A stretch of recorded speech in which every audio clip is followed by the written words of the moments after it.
All right, so I think we can get started. Hello, everyone. Welcome to today's webinar, and thank you all for joining us today.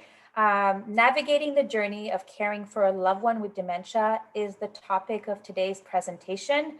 I'm Annie Robitaille, and I'm an assistant professor at the University of Ottawa.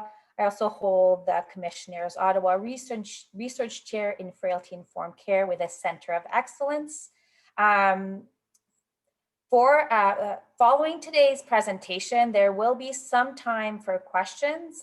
You can ask your questions by writing them in the Q&A box at the bottom of your screen, and we will do our best to go through all of your questions.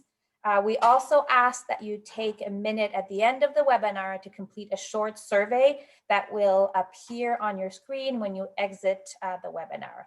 Now, how lucky am I to be introducing Claire Webster? So Claire Webster is a certified Alzheimer's care consultant, certified professional consultant on aging, and conference speaker and educator in the field of caring for an individual with dementia. She is founder and president of Caregiver Crosswalk, Inc., a consulting firm that provides education and support services to help individuals navigate the journey of Alzheimer's disease and or dementia-related illnesses. Claire works in collaboration with McGill University's Faculty of Medicine and Health Sciences and the Division of Geriatric Medicine. She is the founder and ambassador of the McGill Dementia Education Program and McGill Cares, a weekly webcast series designed to support family care partners. As a former care partner to her late mother, Claire has had firsthand experience in dealing with the overwhelming emotional and physical impact that the disease places on the individual and family members. So again, thank you, Claire, and welcome to the webinar series. Thank you so much and for having me here today. And hello, everyone, although I can't see you, but I know that you're all there. And I have to say that nothing gives me more joy than doing what I'm doing right now and having this opportunity to share my journey and educate others on what it's like to care for somebody with dementia. Everything that I do is really in honor of the memory of my mother, whom I had the honor to accompany on her journey. Years ago, I would have not considered this an honor. It was a real, very, very, very difficult experience, but I look back and say there was a reason why I was meant to go through this training ground, because as a result, I'm able to do the work that I'm doing today. So first and foremost, I am a person with lived experience. I was a caregiver, so I understand thoroughly the journey of dementia and all that it encompasses. But today I call myself a caregiver crusader. Since 2006, I have been advocating for better education and better support for family and informal care partners. So as Annie mentioned, I'm really an educator. I'm very proud to be the founder of McGill University's Dementia Education Program. I encourage you all to take note of this website because there's a lot of resources that are there for you. I think what makes my journey with McGill very unique is that I never attended the university, nor did I have family members who attended the university. It's as a result of my own personal experience of not being supported by the healthcare system that I wanted to make a change. And I was literally just an ordinary citizen who knocked on the door of the dean of the Faculty of Medicine and said, I want to come here and I want to teach. Originally, the plan was to teach medical students, which I do today, but we were able to develop an amazing community outreach program at the university and bring it now very virtual. So we have a lot of information that's available for everyone. And I started a weekly webcast series on May 13th, 2020 in response to the pandemic. I wanted to find a way to stay connected with all of these individuals, people like yourselves who were at home, isolated, really yearning to be educated and supported. So we have a lot of good information. I encourage you to go and watch the webcast on all kinds of topics, not only related to dementia, but on Parkinson's disease, ALS, cancer. Really, we've done 47 webcasts since May 13th, 2020. So the objectives of the program, but really the objectives that I try to teach when I work with family members. So what I do basically is as a result of my own personal journey, in addition to working with McGill, I meet with families one-on-one, lots of virtual consulting right now going on. But in order to get through the journey, there's some important things that you need to know. And number one, you really need to become as educated as possible on this illness. Know what it is, how it's going to evolve, and what's coming next. It's really, you need to be one step ahead at all times with this illness. So that's what I mean by anticipate. So you need to anticipate if your loved one is in the earlier stages, what's coming up in late stages. So you have to keep anticipating. What else is important is understanding how to navigate the healthcare system. So depending on the province that you're watching me from, how does the healthcare system work, which is very complex. As much as people don't understand this illness, it's also very, very complex to understand the healthcare system. So how do we access not-for-profit resources, but also how do we access for-profit resources? And which of these resources are really good? Who are the people that are trained? So that's very important. And then I think most importantly along this journey, you really become an advocate. When I say advocate, it's because as the disease evolves and the person is no longer able to communicate and represent themselves, that really becomes the biggest role for family members. So when my mother was no longer able to communicate and use her words and make decisions for herself, it was my role, my most important role throughout the last half of her life, to be her advocate, her voice, preserve her dignity. So that's an important word, advocate. And part of our program moving forward is we are going to be offering virtual support, trying to bring people together. We realize that especially now during COVID and even moving forward, it's hard for people to connect and physically go to support groups. So what COVID has done is made us realize the power of bringing people together virtually, which has been a benefit. I'm also very proud to have been invited to be part of the team. McGill was commissioned to write the World Alzheimer Report for 2021 and 2022. 2021 will focus on the whole journey of diagnosis, and 2022 will be focusing on post-diagnostic care. So I'm very grateful to have been invited as a person with lived experience to be part of the senior editors on these world reports. I highly encourage you all to watch one of the webcasts that we did on March 24th with Dr. Serge Gauthier, who is a world leading neurologist. And it's a special edition where he talks about how do people become how does the diagnostic process work? It's extremely informative because today I'm going to be talking about how to navigate the journey once you receive a diagnosis. But if you would like to learn more about how does a person receive the diagnosis, the steps involved, this is a very, very informative webcast to watch. So the whole premise of dementia, since there is no cure, really it's all about education. So I truly believe that a lack of education about dementia will have a significant impact on the quality of care as well as the safety of the individual and on their care partners. And I'm also meaning professional care partners. So if you are working in a long-term care facility or in a hospital and you haven't been properly trained in dementia, of course it's going to have an impact on the care of the person that you're looking after. So education training is really, really key in managing this illness.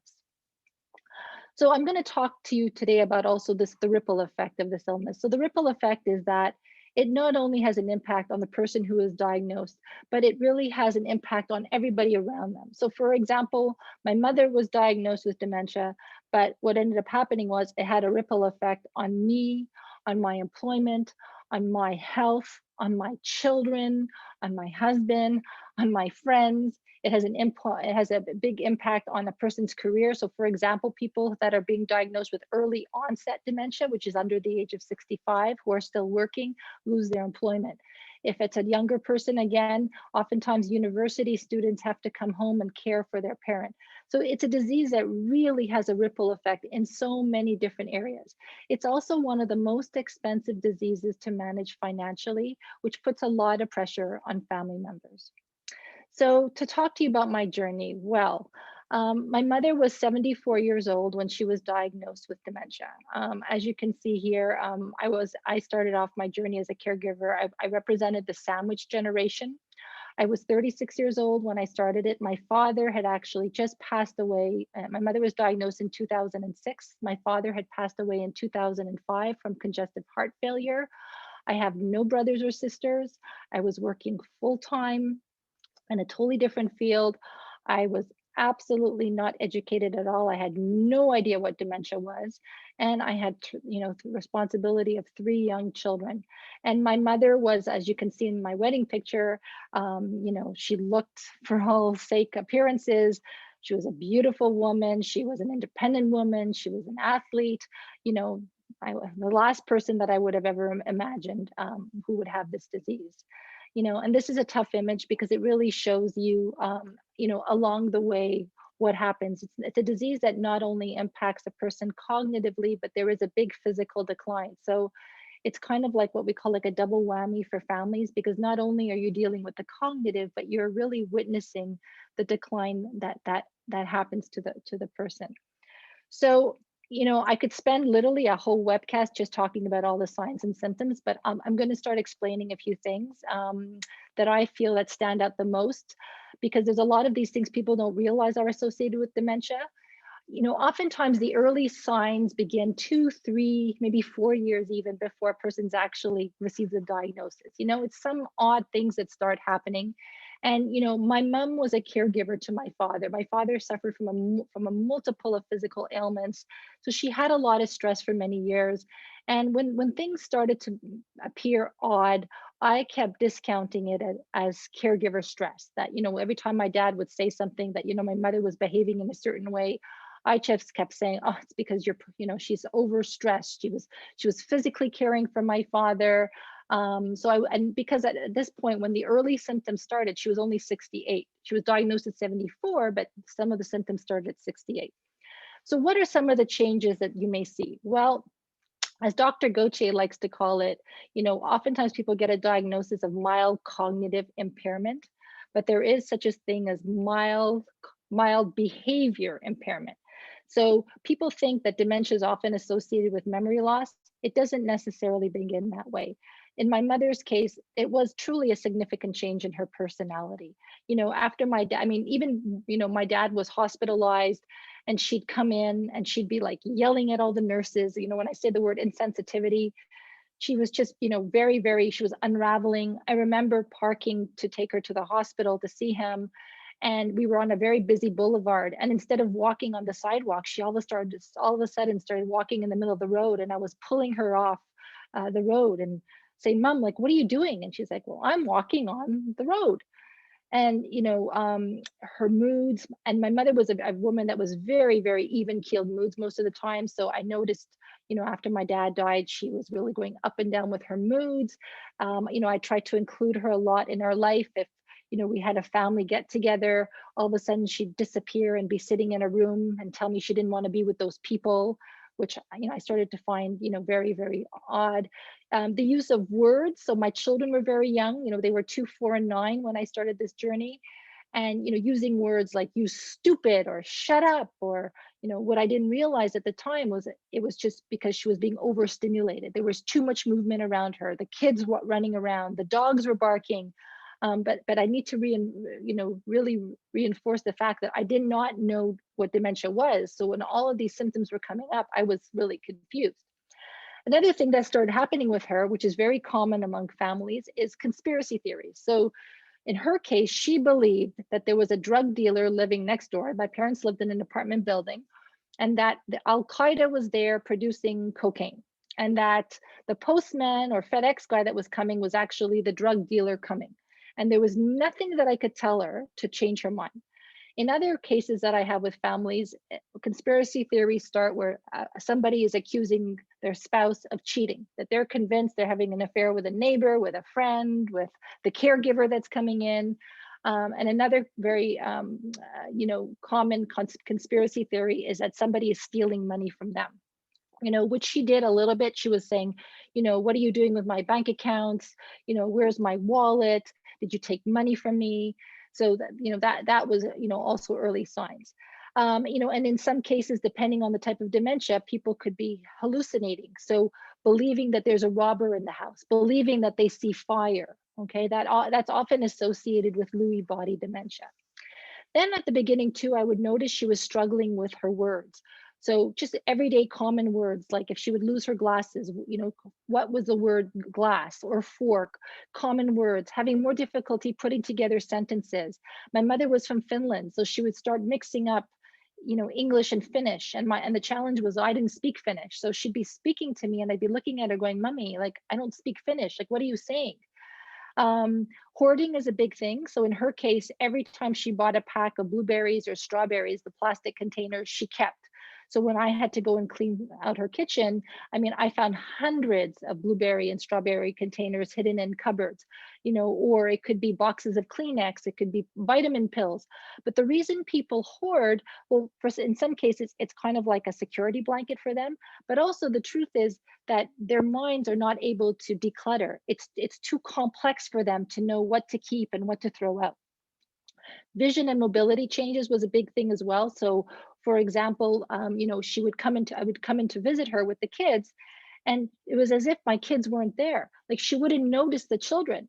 But what people don't realize is that with dementia, your vision changes. So the peripheral vision, as time goes by, becomes much more narrower, right? So there's a change in vision. There's also a change in mobility. Some of you may be noticing that your loved one has developed a shuffle. So instead of lifting your feet properly, you start shuffling. So all of these things started changing with her. And you can imagine that they become at a high risk for falls, right? So there was a big change with the vision.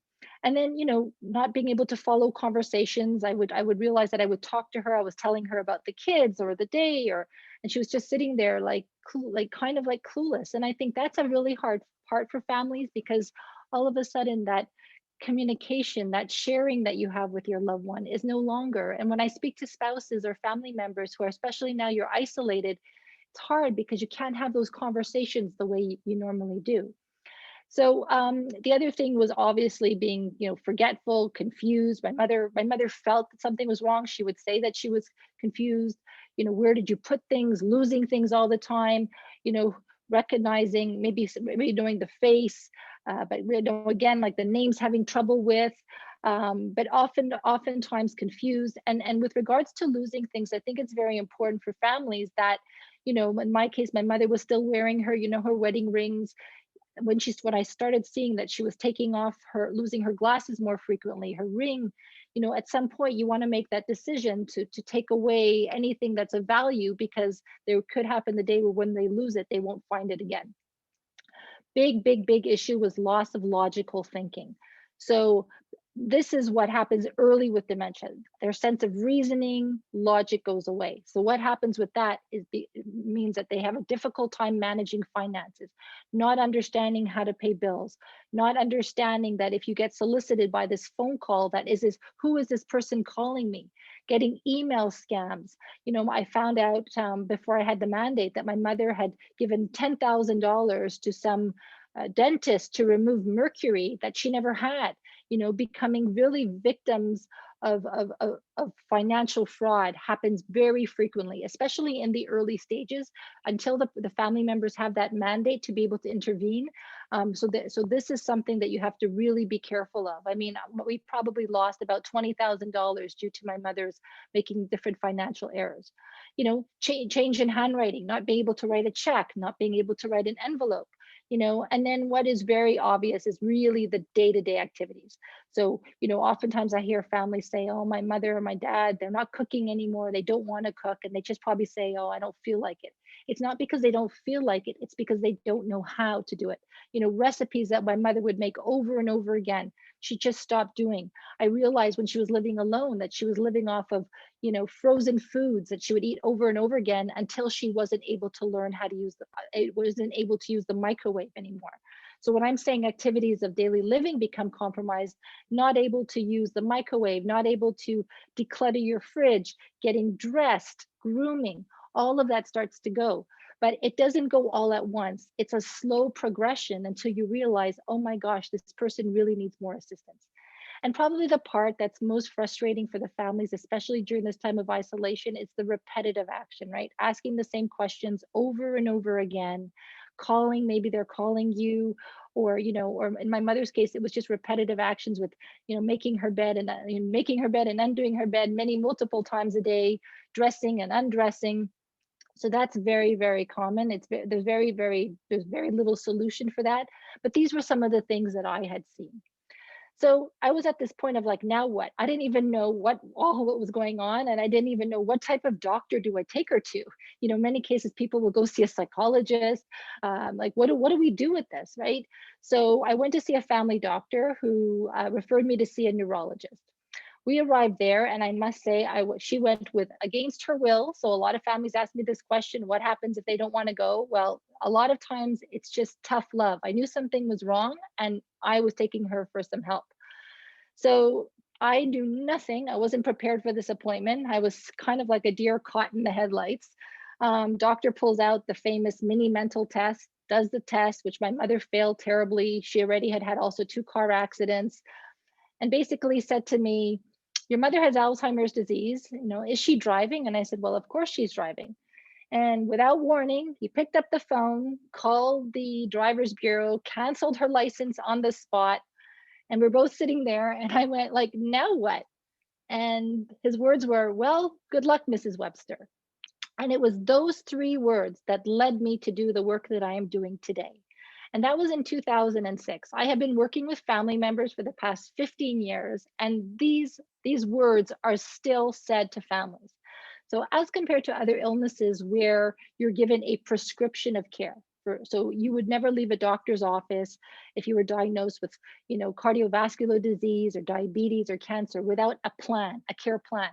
Sadly, not only provincially or nationally, but globally, families are not provided with information, next steps. They're provided with prescription medication, which really is not going to make that much of a difference long term, but they are not provided with information. Okay, it's basically, search it on your own, right? And see you in a year, which is where the problem lies. So now what? Well, after that, in addition to my mom, I had a very busy life. I had 3 children. I had a full-time career, and lots of things were going on in my life. And I was really one of those type A personalities where I thought that I could manage it all on my own. But life will always throw us challenges. And I must say that I don't believe my journey is any more difficult than anybody else's. Part of my healing was making the decision to share my story because it has helped me heal. But along the way, it wasn't just my mother that things were going wrong with. I had a teenage son who, in this photo, he had gone away to a summer camp, which I was very happy for, I must say, because it was one less at home. And within days of being in the summer camp, unfortunately suffered a terrible accident. A picnic table collapsed on top of him, suffered a broken femur, was hospitalized for 3 weeks, then rehabilitation, then another surgery to repair the leg again. And at that same year, my mother, the disease was progressing. She had to be, I don't know if I had showed this picture, but probably the next, here, I'll show you this image. I was pretending that everything's okay, but, my mother was hospitalized because she had to have hip replacement surgery that went terribly wrong, suffered a heart attack post-surgery. And, there I was, trying to keep that smile and trying to manage it all. But what ended up happening was I got caught up in what I call a cyclone of caregiving. I mean, I got into a cyclone. And I had my son with all of his issues. I had my mother, where when she was hospitalized, the surgery didn't go as planned. What I also learned is that you cannot leave a loved one alone in a hospital who has dementia. You need to be their advocate. You need to be there frequently because, again, they cannot represent themselves. So what should have been a 3-week stint for my mother turned into a 6-month stint because once she had her hip replacement surgery, she had to go to a rehabilitation center and was unable to be rehabilitated because she wasn't understanding the instructions, and so there was so much pressure on me, because I was just running around like a chicken with my head cut off, dropping the kids at school, trying to be there for my mother, trying to be there for my husband, trying to be there for the community. And, I must say that I did have some friends come to me and say, how can we help? Can we pick up your kids? And I was like, always, no, no, I'm all good. It's all good. Um, and that was a big problem.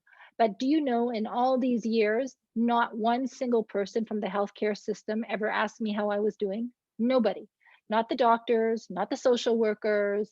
And there were days when I was with my mom, even in the hospital, and I was just in tears and looking like this image here in the photo. Nobody ever asked me how I was doing. So that whole superwoman syndrome failed terribly. And, you know, what ends up happening, and I feel it's very important to mention this, especially during COVID, is that you're not alone. So if there are those of you out there who are feeling like you're burning out and you are using certain coping mechanisms, you're not alone. So really what happens when you've got all this pressure on your shoulders? Well, I normally say with like this type of diagnosis, it could be dementia or it could be cancer. It's a real shock, right? Because you know that your life is going to be interrupted. And a lot of times we're in denial, like we just can't believe this is happening, right? You don't want to believe this is happening, that it's happening to the person that you love or that it's happening to you. And then we live with this guilt that only I can take care of my mother, my father, my husband, my wife, right? And then the other thing that makes this disease unique is that concept of anticipatory grief. It's a long illness. It's an illness that lasts between 7 to 12 years, or sometimes more, depending if the person doesn't have any other pre-existing health conditions and they're healthy, it could last a long time. But because of that, the cognitive decline and the physical decline and always witnessing the changes, you're always grieving. And I never realized that until my mother's death. My mother passed away on May 6th, 2016. And it was only after she passed away did I realize how long I had been grieving, right? And it also causes a lot of isolation. I talk to families all the time now who are saying, before COVID, some couples didn't want to get together with their friends anymore because they were too embarrassed to let anybody know that their husband or their wife, has this illness. But also you just become lethargic, like you become depressed. You don't want to see anybody. You don't want to talk to anybody. Like at the end of the day, I was so tired. I was so tired of running and trying to wear this mask, right? But I would say that for myself, the biggest emotion that I lived was anger. I was so angry. I was angry at the disease because my mother had been a caregiver to my father most of my life. And I felt it was so unfair that this should happen to her. And then I felt it was so unfair that this should happen to me, because as I watched my mother unravel, I began to unravel. And the way that I dealt with my anger was drinking. And I drank a lot. It started off by picking the kids up from school, and my son, and having that glass of wine at 5. The bottle turned into a bottle and a half, sometimes 2 bottles. And the way that I would behave after drinking that much caused me to feel shame. But the problem was it was a vicious cycle. So the morning I would wake up and I'd promised myself I would never do it again, but I just did. And I did it 7 days a week. But what I never realized was that this coping mechanism, which I used for many, many years, wasn't going to go away when my mother passed away. So the journey that I am on today is one of sobriety. I don't drink anymore. I've made myself the number one priority, but I really had to go through my own boot camp in order to realize, the impact that all of this coping mechanism was having on me. So again, the message is, especially during a time of COVID, if you are going through this, whether it's with alcohol or shopping or food, you're not alone, but just know that it's important to seek support because it doesn't disappear once your caregiving duties end. So what do I call my prescription of care? So what are some of the most important lessons that I've learned? So as caregivers, our number one objective, or 3 objectives, are to make sure that the person that we love is happy, for whatever that word is, okay? Safe. Every time I work with a family, my priority with them is to make sure, is your loved one safe? Who's looking after them? Where are they? If they're in a long-term care facility, are the people trained? If they're at home, Are they safe from falls? Are they safe from, turning on any appliances, right? And in order to preserve the dignity of the loved one, we want to make sure that they're clean. So when we are looking at caring for them or hiring people to care for them, these are the primary objectives. Okay. Now, I also have a lot of families who say, my mother, husband, wife will never accept to have anybody come into the home. It comes down to tough love. Your number one priority as a care partner is to ensure that these three objectives are met. And dementia will make it so that the person who has the disease will not accept support.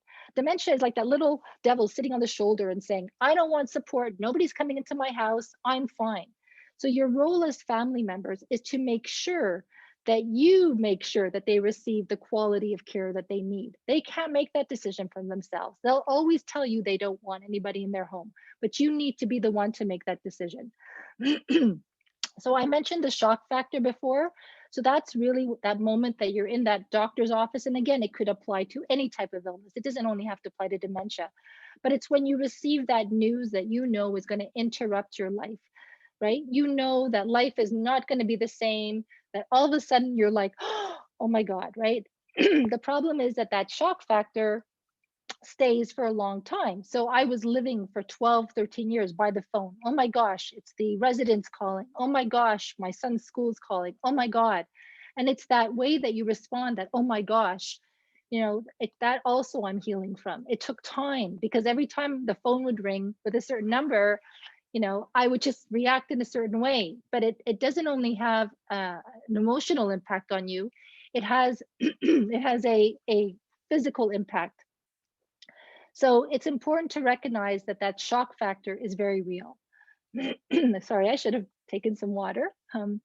So the most frequently asked questions that people have that go unanswered normally at the moment of diagnosis are, what is the disease?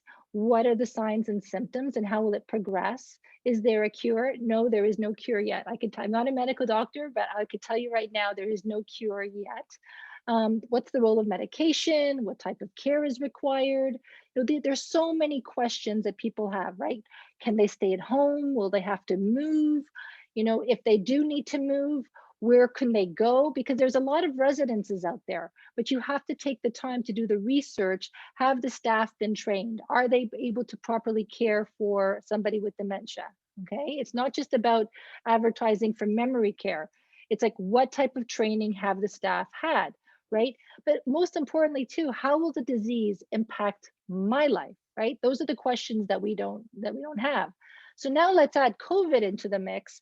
So people that were, hoping to get a doctor's appointment or an assessment and have all these questions really, really don't know where to turn, okay? So it's important that if you do notice some of these signs and symptoms, that you do contact your doctor, your family doctor. Now, I don't know how it works in different provinces. In Quebec, you must contact your family doctor, and then the family doctor will either do the assessment himself or herself, and then you will be referred to either a geriatrician or a neurologist. My biggest piece of advice right now is to be prepared for that first appointment. Okay, get ready. Don't be like I was, like sitting there, like not knowing what to expect. These are the questions you're going to be asked. What is the medical history of the person? What is the list of medications? Arrive with a clear list of symptoms and concerns that you have, right? Ask for next steps. Ask for what information. Ask about driving, okay? Because it's the doctor's role to be able to remove the license, okay? And driving, it's very, very important that, I know it's hard to remove their independence, but as the disease progresses, that person is not going to be able to recognize green light, yellow light, green light, sorry, red light, green light, yellow light, crosswalks.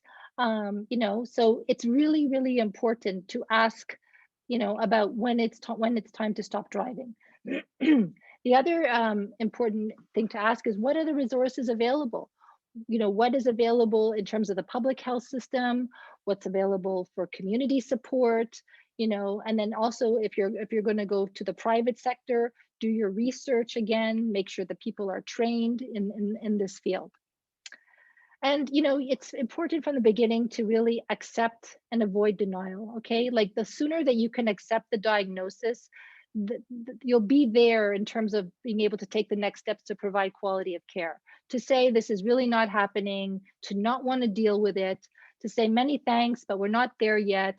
You know, if you're a spousal caregiver and your kids are worried about you and they want to help you and give you support, please don't tell them no thanks.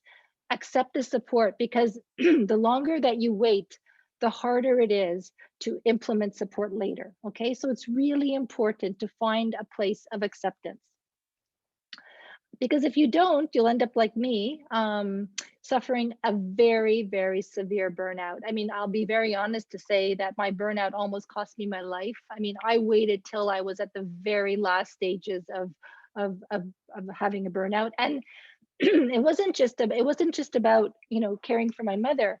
You know, life had multiple other things going on. You know, I had my own health issues. You know, my husband had things going on in his life, responsibilities. You know, I realized today that I had never really fully recovered from or grieved the loss of my father. So when people ask me, you know, how does a burnout happen, it doesn't happen overnight. It's a chipping away at the human soul. That's what it is. I mean, it's many, many things chipping away until finally you get to a point where you do just, you know, burn out, and you do require a significant amount of support. The most powerful resource, though, with dementia is knowledge. You know, there's a lot of good information. You know, Alzheimer's Society of Canada has an excellent website, Alzheimer's Disease International. You know, at McGill, we have lots of resources. We have a resource section, but you really need to understand this disease and be one step ahead. Understand the resources that are there in the community that could help you, and have those difficult conversations. You need to plan for the future. Okay. I mean, one of the mistakes that I made too, for instance, was, you know, I did not know what my mother's funeral wishes were. There was a lot of things that I did not know. And when you get to that end of life situation where you're not prepared, and you're, you know, in addition to all the other pressure that you have, and you don't know what their wishes are, it even adds a whole other layer, right? But you have to understand the finances that are available, because as I mentioned, it's a very expensive disease. The more the disease evolves, the more care that you need. And unfortunately, there just isn't enough help from the public healthcare system. You know, you can get maybe 4 hours here, 3 hours there, or from different community resources, but inevitably, this is a disease that's going to require 24 hours, 7 days a week of care. And so it's important to understand, you know, what are finances, what can, you know, if you want to care for somebody at home, what are the finances that are available? If, you know, the waiting list, like for instance in Quebec for long-term care in the public system is 2 to 3 years. What if you need to go to private care? How much is that going to cost, right? And then also the importance of having a mandate. That mandate is really how you are going to be able to advocate for your loved one. Okay, in some provinces it may be called a notarized power of attorney or a mandate. But without the mandate, if your loved one is making any type of financial error, you will not be able to take over their bank accounts. You will not be able to sign leases. When my mother was in her apartment and I had to cancel all the utilities and then move her into a residence, without the mandate, I would have been powerless. And to the point where I would carry a copy of the mandate in my purse at all times, because even though I had sent the utility companies, Revenue Canada, Revenue Quebec, all these different places, a copy of the mandate, lo and behold, I would call for some reason and they'd say, well, we don't have a copy of it. So I always kept a copy with me. So it's important to make sure that you have this with you at all times. And if you are multiple family members, so multiple siblings, what I see a lot is that if one sibling feels that they're doing all the work, they're managing the care, they're managing the finances, that's where conflicts arise. As a family, you should have conversations about, okay, who's going to manage the day-to-day of mom and dad? Or who's going to manage their finances? Who's going to manage their care? Who's going to take them to the doctor's appointments? It's important to share the responsibilities, because when you don't share the responsibilities, it really begins to create resentment among siblings. And I really believe that during this, especially now during time of COVID, you know, people, you need to have a plan A, but you need a plan B. So plan A is, yes, I would love to keep my loved one at home for as long as possible, or my mother or father or my husband, wife made me swear that we would never move them into a residence. The problem is those are not realistic promises to have, because if something happens to the primary caregiver, who is going to look after the person with dementia? Okay, oftentimes, the majority of my clients are the sons and daughters who have their own families, right? So who is going to care for the person? So your ideal plan is plan A. This is what we want to do. But in case that one of the spouses passes away, it doesn't have to be only of COVID, but it could be of anything. What's the next step to care for the person? So these are conversations you need to have sooner than later, because if you don't, you all end up in this crisis situation. Okay. Safety is of paramount importance. The majority of injuries happen at home. Falls are the leading cause of death of seniors.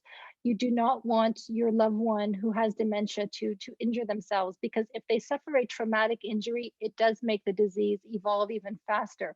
So go around, look at your house. What are the areas that could cause danger? Microwave ovens by putting in plates or bowls that shouldn't be there. Are there medications lying around that the person is no longer able to take their own pills? Could a tube of cortisone or polysporin in the bathroom be mistaken for toothpaste? Okay, how is your shower? Could they fall when they come out of the shower? Are there night lights around the house? So when you're wandering around or they're waking up in the middle of the night, what's the path from the bed to the bathroom? Oftentimes family members, they leave slippers, or there's loose carpeting or cords, right? Could they fall in the middle of the night? So safety is paramount importance. And especially now, you don't want somebody to be severely hurt and having to go to the hospital. So I also recognize that many of you may be assuming the role of true care provider, roles where it's hard for a husband or a wife or a son or daughter to assume, where all of a sudden you find yourselves bathing your family member, toileting them. People during COVID who used to have some type of professional help come into the home may have stopped that due to the fear of an outsider bringing in the virus. So, the roles change, which is really, really difficult. But, I always advise to families, if you have the means to start having some support in the home, leave the responsibility of the bathing and the toileting to the professional caregiver.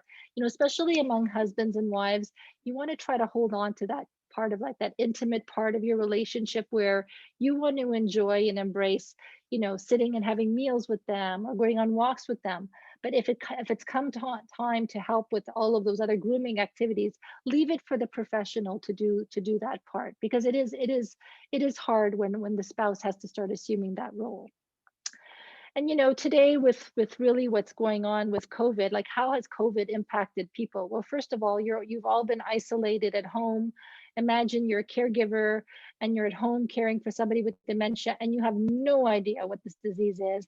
How do you manage all these different symptoms? Probably asking yourself, is this normal? Like, why are they asking me the same question 100 times a day? Is this normal? Why are they getting angry? Why are they doing this? What's most important to know is, most of the time, if you're wondering, is this normal? It most likely is part of the illness. And it requires a tremendous amount of patience. You really need to pick your battles.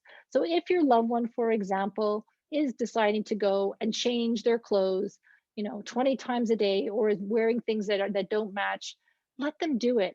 If what they are doing, okay, is not hurting them or is not hurting others, just let it go. What causes a lot of friction among family or members, or why the person who has dementia gets frustrated, because they're always being told what they should not be doing, right? Why are you dressing like this? Why are you asking me this question over again? Don't you remember? I told you already. Why can't you remember? You called me already. If that sounds familiar, those are triggers, those are words that will cause a person with dementia to become frustrated, because many people do sense that they are changing, right? So this COVID has been a test of resilience for all of us. So you really have to pick your battles. Okay, so for those care partners, if you can go out for a walk, go out for a walk. If you have people coming into the home to help you, don't stay home and watch the professional caregiver care for your loved one. Take that time for yourself and go and do something. But you really need to take a break, okay? And the other part is that you know, when it gets to the point where somebody, as the disease progresses and they can no longer communicate verbally and they're really upset, you really need to become a detective. Like normally, like what is happening? Why is it happening? Maybe they have a stomach ache, maybe they have hemorrhoids, maybe they've hurt themselves, but they can't tell you that. So you need to have a, like, physically look at them and see what could potentially be going wrong. Okay. And the compassionate lie. The compassionate lie is, if they're going to ask you a question and you're going to tell them something that's truly going to hurt them, cause them pain, think twice before answering. So I get this all the time where I do a lot of virtual Zooms with people and their loved one walks into the room. And if they say, "Who are you on Zoom with?" If you say, "I'm on with an Alzheimer care consultant," I mean, that's going to make them upset. Just tell them you're on with a friend, or you're on with a financial advisor or something. But if the information you're going to tell them is going to hurt them, please, okay, think twice about it. And also the question about whether or not to tell them about their diagnosis, because we get that a lot, leave it to the doctor, okay? It should be the doctor relaying that information to them. That's really important, okay? So try to identify as much support as possible so that you don't burn out. I call it the anchoring effect, because the longer that you wait to have somebody to come and assist you, the harder it's going to be. You need to identify a support system to comes to help you with a lot of the physical tasks and not wait too long. And I also encourage you to try to have somebody prepare their meals that isn't you. So if you can get somebody to come in maybe from like 10 to 2 so that they're preparing meals. But if the longer you wait, the harder it's going to be to bring in some help. You know, embrace everything that they still can do. Okay. There is hope. They need to stay physically active, mentally active, socially active. There's an amazing resource on our website. It's called an activity booklet. And it's not just for people who have dementia. It has all kinds of 40 different types of activities that people can be doing. But you need to keep active, stimulated, walking, talking. Okay. It's very important. And most important of all is all of you. It's the importance of self-care. You need to give yourselves permission to have a life, okay? A lot of times caregivers will say, "No, I just can't. He can't do it or she can't do it, so I can't." I mean, the number of vacations I gave up with my family because I thought, "No, how could I go away? My mother, who's going to care for my mother?" Okay? But when I was recovering from my nervous breakdown, the most important lesson that I learned was surrounding myself with people and commitments that add positive energy to my life and get rid of what isn't.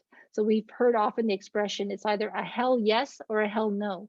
If you get invited to do something, participate in a committee, to volunteer, to do anything, and if there's anything inside of you that says, "Oh my gosh, I don't feel like doing it," then don't do it. And don't apologize for not doing it. This is a long journey and it requires a tremendous amount of energy. And without your energy and without your good health, you're not going to be able to provide the quality of care to the person that you love.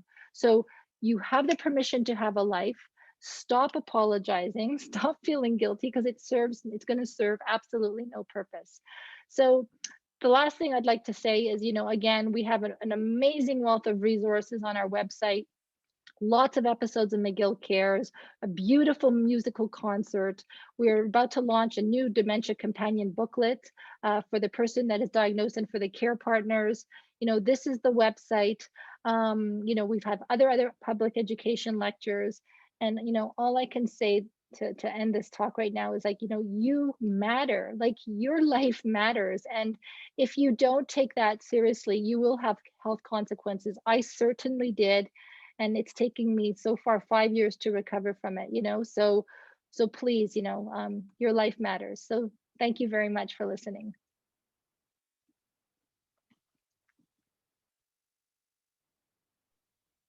Thank you, Claire. We're now going to open it up to questions. Again, you can ask your questions directly in the Q&A at the bottom of your screen.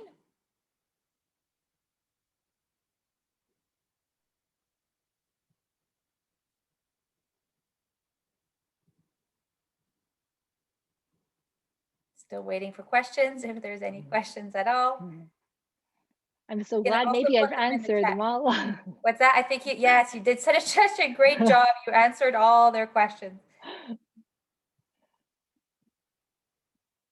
A lot of Excellent presentation. Thank you. Maybe while we're waiting for questions, I could just reiterate the importance of tough love. I know that many of you here are, what if the person doesn't want to accept help? What if? Again, your number one priority is to take the best care possible of them. And you're going to have to make those tough decisions. You're going to have to stay strong. Remember, dementia takes away a person's sense of reasoning and logic. They cannot make those decisions for themselves. So please make sure that you don't back away. Don't take things personally. Just do what you need to do to take the best care possible of them.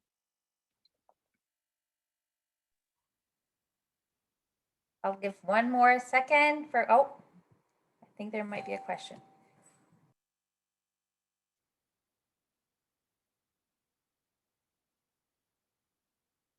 So we have a question, Claire. So how can I help my father who wants to keep my mom as long as possible? We're afraid it will take a toll on his health.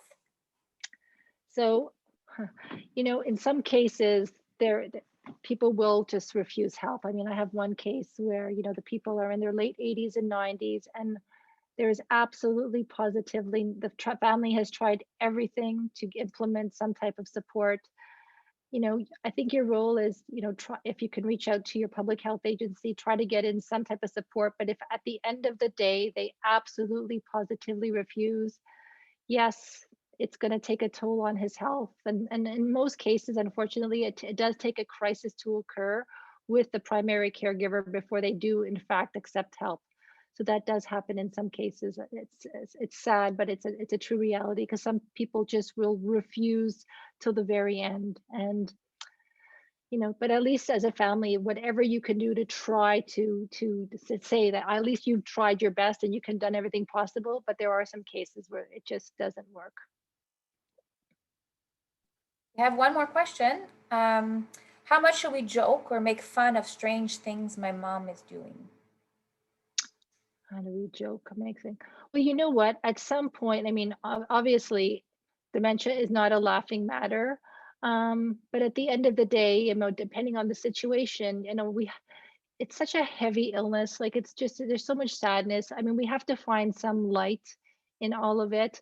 And so, it's like, it's really, for instance, it's about the dressing. If people wear mixed match clothes and they're wearing orange tops and purple bottoms and stuff like that, so be it, but honestly, like, I think you just have to find in some cases some humor in it. Just I think in life in general, right? When you're having a really, really bad day, you want to just find some humor and things in general.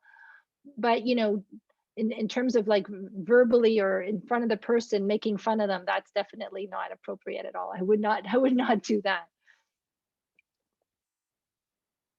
We have one more. My father keeps asking to move home and believes that he can live by himself. Any suggestions? He has dementia and he believes he can live on his own. Well, that's where you're going to have to implement tough love. He cannot live by himself. It gets to a stage where it becomes too dangerous. I don't know if you think a person could be more specific in the question, but unless they're transferred to, an assisted living facility, in the private system, there are assisted living facilities where people do have their own apartments, but there are full-time supervision. But of course, he's going to insist he can be by himself. Most people who have dementia insist there's nothing wrong with them, that they can do everything, that they're totally independent, that they don't need help. And that's just part of the illness that tells a person that, makes them believe that everything is fine. I don't stop saying there's one more, but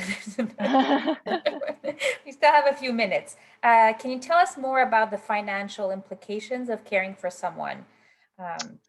Ooh, okay, where do I begin? Well, okay, so if I look at, for example, with my mom, I got to the point where, for example, I wasn't able to take her to, let's say she needed a blood test.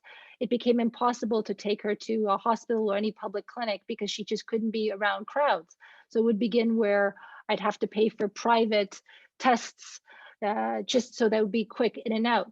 Second of all, if you need to hire private help at home, I mean, again, it depends on the province and on the case, but the ballpark hourly rate with private agencies is somewhere between $30 and $40 an hour to have private caregivers come in. So that's very expensive. You know, again, depending on the province, if you cannot get into a long-term care facility and a public long-term care facility, and you have no choice to go into the private system, again, it depends on the system, but it could be anywhere from $5,000 to $10,000 a month in the private system.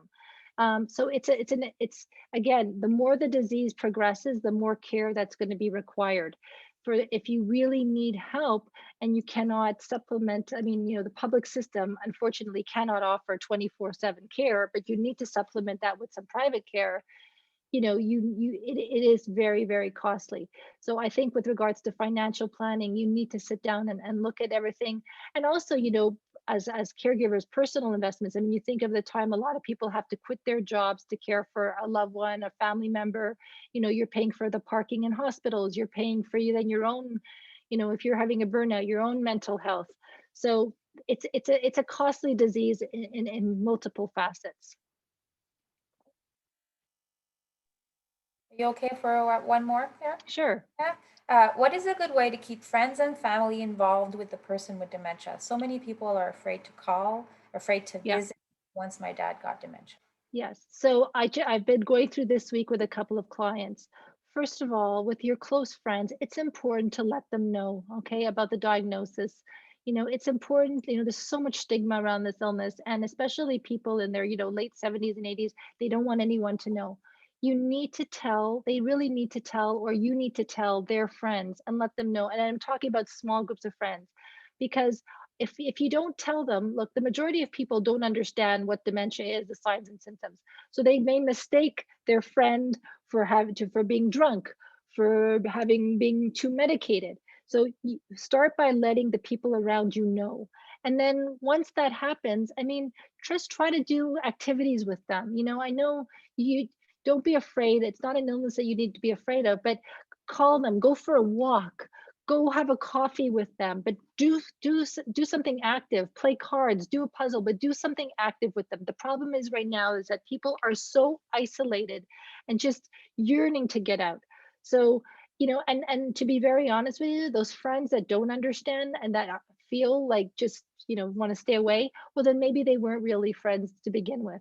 Because one of the challenges that I went through is some of my mom's close friends, one or two of them would accuse me of falsely having my mother put in a residence, or falsely saying that she had dementia. And I really had to get rid of those friends. So be honest with the friends. So we're coming at an end to this webinar. So Claire, I really want to thank you again for your amazing presentation. So many of us, you know, are or will have to navigate the dementia journey, or know someone that is going through that journey. I think it makes all the work being done on dementia that much more important.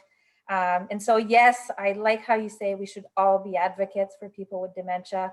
So again, thank you for all you have already done for people with dementia and their families, and what you're continuing to do, and all the knowledge that you are spreading. I hope no one else has to hear the 3 words, "Good luck, Mrs. Webster." So like you had to hear. Yeah. And so as mentioned by Claire, there is, you can get some additional resources from www.mcgill.ca/dementia.